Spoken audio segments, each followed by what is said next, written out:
அது வந்து என்னோடய புறா தான் வெள்ளிக்கண்ணு. வெள்ளிக்கண்ணு டக்குன்னு பெல்ட் அடிக்குமான்னு கேட்காதீங்க, எனக்கு தெரியாது. பெல்ட் அடிக்கிறதுலாம் தெரியாது. இது வந்து மேலே பக்கா மேலு தானே மேலு. இப்போ வந்து ஃபீமேலுக்கு போட்டால் உடனே ஜோடி சேர்ந்துடும், அந்த மாதிரி இருக்குது. கண்ணு பார்த்தீங்கன்னா வெள்ளிக்கண்ணு. வர அப்படி இப்படி இப்படி கண்ணு பார்த்தீங்கன்னா வெள்ளிக்கண்ணு தெரியுதா? இது வந்து ரேட்டு வந்து பார்த்தீங்கன்னா 500 வரும். ரேட் எவ்வளோ வரும்? 500 வரும். யாருக்காச்சும் வேணும்னா கான்டாக்ட் பண்ணுங்கள். ஏன்னா 500 வெள்ளிக்கண்ணால 500 போட்டிருக்கேன். பெல்ட் அடிக்குமான்னு தெரில. கர்ணப்புறா மாதிரி தான் இருக்குது, பெல்ட் அடிக்குமான்னு தெரில. ஒரு கர்ணப்புறா எதாவது கேட்டாலும் தெரியாது. பெல்ட் அடிக்காது. பெல்ட் அடிக்காதுடா, பெல்ட் ஏன்னா அடிக்காது. அதனால் ரேட்டு கொஞ்சம் காஸ்ட்லியாக கொடுக்குறேன். விருப்பம்லாம் கான்டாக்ட் பண்ணுங்கள். ஜோடி போட்டால் உடனே சேர்ந்துடும்.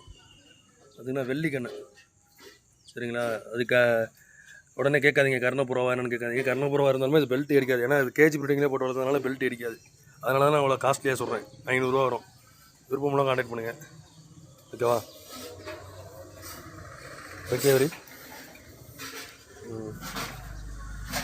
பார்த்துங்கன்னா வீடியோ நல்லா பார்த்தீங்கன்னா தெரியும். வெள்ளிக்கண்ணு தான். யாருக்காச்சும் டவுட் இருந்தால் பார்த்துங்க. அதுக்காண்டி தான் உங்களுக்கு வீடியோ எடுத்து காமிச்சிட்ருக்கேன். வெள்ளிக்கண்ணு தான், நல்லா பார்த்துக்கிங்க. அதனால் ரேட்டு கூட சொல்லியிருக்கேன். சாதா புறாலாம் 100 ரூபா சொல்லுவேன், 250 ரூபா சொல்லுவேன்.